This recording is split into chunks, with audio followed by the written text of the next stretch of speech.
O Brasil é um país absolutamente plural, que foi construído por mãos de diversas etnias, religiões e nacionalidades.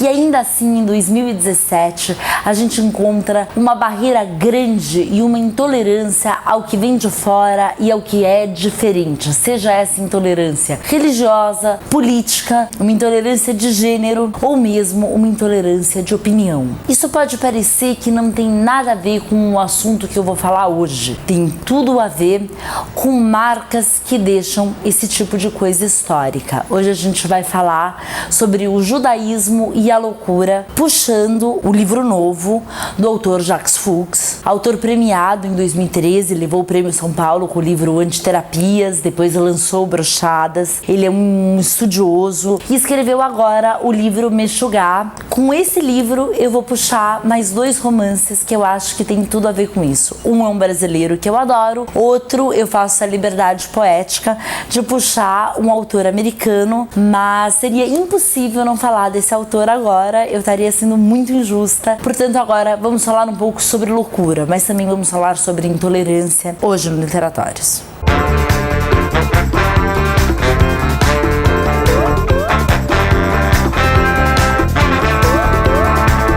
Começo falando sobre o recém-lançado Meshugá, livro do Jacques Fuchs, que é essa figura muito interessante que vale a pena entrar um pouco mais na vida dele e entender um pouco da literatura que ele faz. Ele é um dos nossos queridos loucos, como os norte-americanos, tem tantos, como Woody Allen. E nesse livro ele fez uma coisa bastante informativa e que em primeiro momento pode parecer algo muito bem humorado.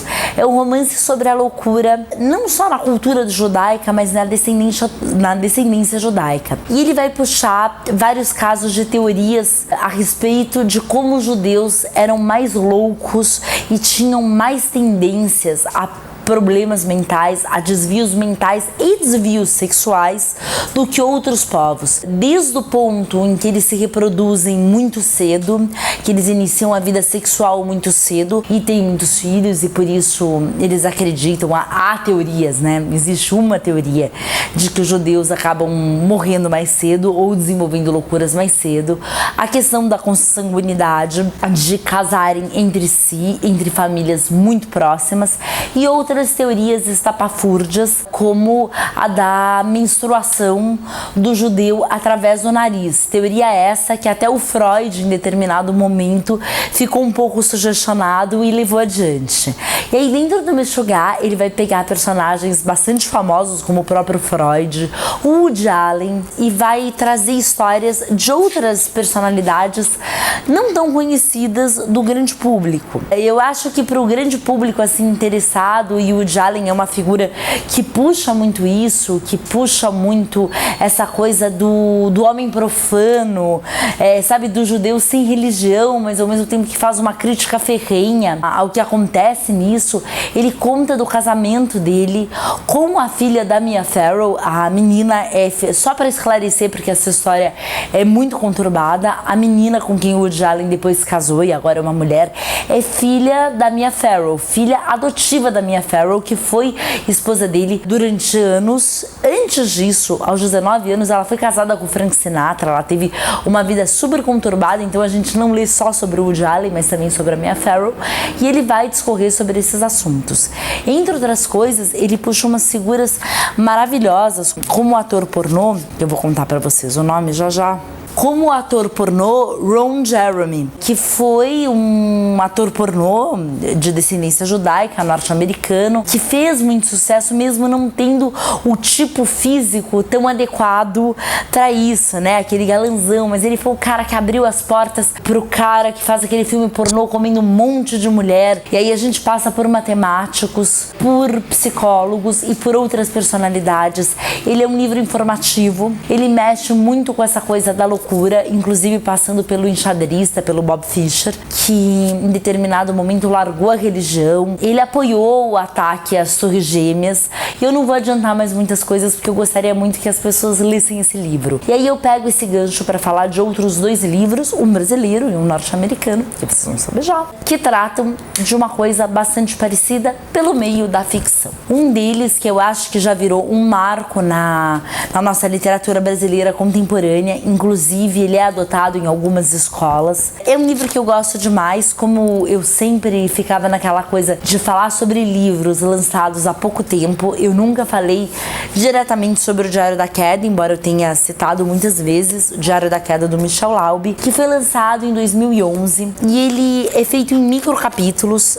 A formação dele é toda feita em microcapítulos e dentro dos microcapítulos ainda há outros microcapítulos e conta a história de um homem, um jornalista, já nos anos 2010, que vai lembrar de uma história que aconteceu quando ele era adolescente e puxar um pouco a história do seu avô, que foi um dos sobreviventes de Auschwitz, que veio ao Brasil, acabou se radicando no Rio Grande do Sul. O personagem nunca conheceu o avô, porém ele sempre teve a história do avô como pano de fundo e como uma grande culpa durante a vida dele e nessa educação bastante judaica que ele teve. Ele estudou numa escola judaica em Porto Alegre, pelo menos no meu tempo de Porto Alegre era tida como a escola mais forte de lá, o grande ensino de Porto Alegre, né? E nesses microcapítulos começa com o garoto nessa escola e existe um único menino que ganhou uma bolsa de estudo para estudar nesse colégio importante que vai poder fazer dele um ser humano com mais oportunidades, né? O bullying que esse menino sofre por ele não ser judeu e por ele não ter a mesma cultura dos coleguinhas, até chegar um momento clássico que é feito uma brincadeira de mau gosto com ele e o personagem se toma todo em defesa do menino não judeu e passa a questionar os valores da família. E muito tempo depois ele passa a lembrar o dia dessa queda, a queda desse menino, né? O menino não judeu, onde eles fizeram a brincadeira de levantar, de sair dançando. Na hora de fazer a dança, eles acabam jogando esse menino no chão. Aí a vida inteira dele muda, ele começa a questionar o pai, ele tem uma briga em família e ele acaba se deslocando de toda essa criação e da formação que ele teve, lembrando que Porto Alegre tem uma influência judaica muito forte. Aqui, como em São Paulo, no passado a gente teve o Bom Retiro, lá eles têm o bairro do Bonfim e tudo isso é muito bem descrito e os personagens do Michel Laube são muito humanos. Eu vou acabar trazendo todos os livros dele para cá porque eu realmente acho que ele é um escritor genial e que mexe muito com a moral, com personagens amorais. Então ele faz a pessoa pensar sobre a vida sem dar uma lição de moral, sem fazer uma coisa mais dura, mais séria, que é o primeiro dos 3 livros que fala como as grandes tragédias mundiais acabam influenciando nas nossas tragédias pessoais. E aí eu sou obrigada a falar do Philip Roth, O Complexo de Portnoy, que foi o livro que o jogou como um grande escritor e o jogou para o grande público e começou a dar a notoriedade que ele é, que ele merece e mostra toda a ironia desse homem. Para quem não sabe a história do Complexo de Portnoy, foi um livro escrito em 1969 e causou grande furor nos Estados Unidos, porque ninguém sabia exatamente em qual setor iria colocá-lo. Se ele entraria no setor de sexologia, se ele entraria no setor de psicologia ou se ele entraria no próprio setor de literatura ao qual ele cabe. Essa é a grande confusão de querer classificar toda e qualquer coisa. Porque ele inicia o livro contando o que é o Complexo de Portnoy.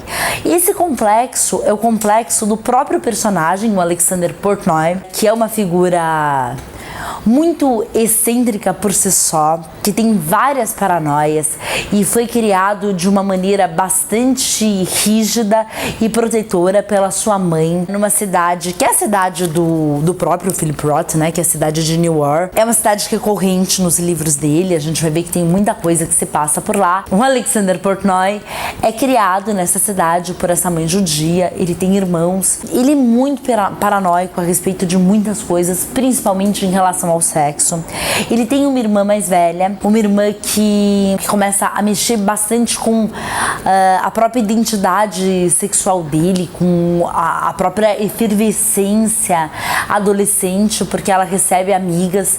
Ele não tem contato com mulheres inicialmente, ele não sabe como é que funcionam todas essas moças. E tem alívios cômicos maravilhosos, como a parte do pai dele, que é um homem muito nervoso, que tem um trabalho muito complicado e ele sofre de prisão de ventre. Então o banheiro da casa é sempre uma coisa muito disputada. O pai passa horas no único banheiro da casa. Uma casa tipicamente judia, com as suas duas cozinhas, com uma mãe muito amorosa. E o Portnoy, ele é um dos grandes personagens do século XX. Esse livro deve ser lido por todo mundo, inclusive para quem tá de mau humor com a vida. E tem passagens incríveis, como ele acaba indo para Israel em determinado momento. Ele é um homem muito sexualizado, né? Depois de velho, ele é um homem muito sexualizado e ele conta essa história depois de velho.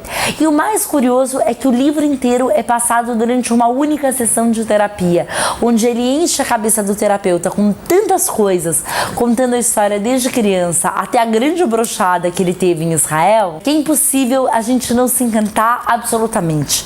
Mas dentro disso tem também essa coisa da loucura judaica, né, que é atribuída, que obviamente não é uma loucura verdadeira, mas que é atribuída, e essa paranoia que a gente encontra em tantos casos. Então, o Complexo de Portnoy, eu falo aqui porque é um livro que precisa ser lido em qualquer momento da vida, assim como os filmes do Woody Allen têm que ser vistos, os livros do Leonard Cohen têm que ser lidos, são poucos, mas são muito bons e não tem muitas traduções aqui no Brasil, não há traduções no Brasil, exceto a Brincadeira Favorita que saiu pela Kozak, agora já não tá mais rolando por aí, bem como as músicas do Cohen. Todo livro muito interessante, ou qualquer coisa muito interessante que você faz na vida, inclusive como você lida com o seu erotismo, vale a pena ter uma música do Leonard Cohen por trás. Boa leitura, até o próximo Literatórios, foi um prazer, tchau, tchau.